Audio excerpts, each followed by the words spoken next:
Of us living today can imagine living in a world that is not 24 hours. That is, a day is not 24 hours. In other words, you are living in a world where the duration for a day is more than 24 hours. I'm sure that will baffle you. If you have such a world, then it will not be the same world that you are living in right now. Now, but there is an argument to this effect when it has to do with the biblical account of creation found in Genesis chapter 1, verse 1 to chapter 2, verse 3. There are a couple of arguments that have been brought forward by scholars, theologians, preachers, or teachers, or whatever their names might be, that do give us the impression that God created the universe that we are in more than 24 hours a day. In other words, we are living in a world that is 24 hours per day, but the world in which God created the universe that we now live in is more than 24 hours. That is one of the main arguments that you are faced with when you come to deal with the biblical account of creation in Genesis chapter 1 from verse 1 to chapter 2 verse 3. Today, by the grace of God, I will want us to take a look at it closely if there is any truth to what this entire argument is all about. Basically, this argument is based on the interpretation of the word day that is found in Genesis chapter 1 from verse 1 all the way to chapter 2 verse 3. Now, there are those who argue that the word day should be interpreted literally, while some say it should be interpreted figuratively, meaning there should be room created where you can have all the interpretation added into it. Now, if you read through Genesis chapter 1 from verse 1 to chapter 2 verse 3, you will discover that the word day appeared 10 times in that biblical text, Genesis 1 verse 1 to chapter 2 verse 3. I would like to read a couple of them, or I will read through the verses where they appear in Genesis chapter 1. The first word you will find, the first time you will find the word day is in Genesis chapter 1 verse 5, and I'm reading from the NIV Life. The scripture says, God called the light, day, and the darkness he called night. And there was evening and there was morning the first day. Genesis chapter 1 verse 8 of the same NIV Life says, God called the void sky, and there was evening and there was morning the second day. In Genesis chapter 1 verse 13, we have another appearance of the word day there when the scripture says, and there was evening and there was morning the third day. Another appearance of the word day is found twice in Genesis chapter 1 verse 14. Reading from the same NIV Life, the scripture said, and God said, let there be lights in the void of the sky to separate the day from the night. Let them serve as signs to mark separate sacred times and days and years. Genesis chapter 1 verse 17 to verse 19 of the same NIV Life reads as follows. It says, and God set them in the void of the sky to give light on the earth, to govern the day and the night, and to separate light from darkness. And God saw that it was good, and there was evening and there was morning the fourth day. In Genesis chapter 1 verse 26, we will find the word day again. The scripture says, reading from the NIV Life, it says, and there was evening and there was morning the fifth day. And lastly, in Genesis chapter 1 verse 31, reading from the same NIV Life, it says, God saw all that he had made, and it was very good. And there was evening and there was morning the sixth day.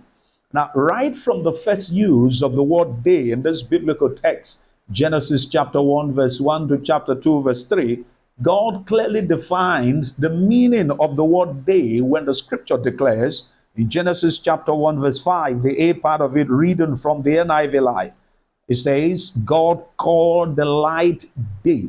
I repeat, God called the light day, and the darkness he called night. This shows that God created two periods of time on the earth that are governed by the presence of the light and the absence of the light. The period of time governed by the light is the day, while the period not governed by the light is the night. Now, the Lord went further to expatiate on this definition of day when the scripture further declares in Genesis chapter 1 verse 14, reading from the same NIV Life, it says, and God said, let there be lights in the void of the sky to separate the day from the night, and let them serve as signs to mark sacred times and days and years. And again in Genesis 1 verse 16, from the same NIV Live, the scripture says, God made two great lights, the greater light, which is the sun, to govern the day, and the lesser light, which is the moon, and coupled with the stars, to govern the night. This means the first meaning of the word day has to do with the period of time governed by the greater light, which is the sun. Here, the word day is used restrictively to define a period of time wherein the greater light, which is the sun, governs or rules. Now, this understanding of the word day has to do with a period of time called the morning, which begins with the rising of the sun to its setting. Now, the second meaning of the word day has to do with a longer period of time that encompasses the morning and the evening periods. The Lord expressed these when the scripture repeatedly declared in Genesis chapter 1 verse 5b, reading from the same NIV Live, it says, and there was evening and there was morning the first day. And again in Genesis 1 verse 8, the B part of it says, and there was evening and there was morning the second day. Again in Genesis 1 verse 13, reading from the same NIV Live, it says, and there was evening and there was morning the third day. And then Genesis chapter 1 verse 19, reading from the same NIV Live, it says, and there was evening and there was morning the fourth day. And again in Genesis 1 verse 23, it says, and there was evening and there was morning the fifth day. And finally, Genesis chapter 1 verse 31 from the same NIV Live says, and there was evening and there was morning the sixth day. In every one of these instances that I just cited from the biblical book of Genesis chapter 1, wherein the word day is used, it is used to describe a longer period of time that entails the morning and the evening period. That is, the morning period governed by the greater light, which is the sun, and the evening period not governed by the greater light, but by the lesser light, which is the moon, in collaboration with the stars. Now, here the use of the word day has a different meaning from the first one that is restrictive to the morning period only. Both usages tell us that the word day is used to refer to both the morning period that is governed by the greater light, which is the sun, and to a longer period of time that entails both the morning and the evening periods. Now, this shows that the 6 days that God spent in the creation of the heavens and the earth and the things that are therein are made up of 6 mornings and 6 evening, or 6 morning and 6 evening periods, respectively. Now, the same can be said of the 7th day in which God rested from all his work of creation. Interestingly, the designations morning and the evening are still being used in our daily description of the day that we live in on a daily basis. Now, this shows that each day of the 6 days of creation that is used by God for the creation of the entire heavens and the earth is made up of 24 hours, the same 24 hours that do make up our day today. The same is equally true of the 7th day that God rested from all his work of creation. Now, the Lord himself affirmed this truth, that in each day of creation is 24 hours. The Lord himself affirmed that in the 4th commandment, when he declared to the Israelites in Exodus chapter 20 verse 8 to 11. Exodus 20 verse 8 to 11, and I'm reading from the NIV Live.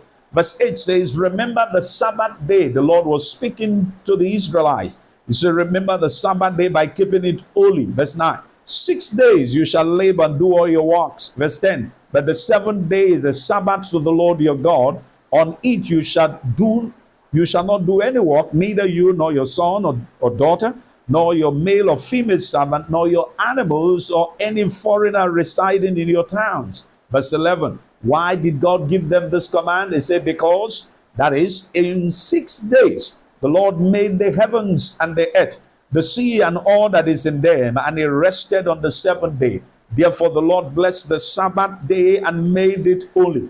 This 4th commandment that I just read from Exodus 20 verse 8 to 11 is simply a recap of the Lord's declaration in Genesis chapter 2 verse 2 to 3. In this fourth commandment, the Lord outrightly recommended the seventh day of the week as a resting day for all his people, the Israelites, including their servants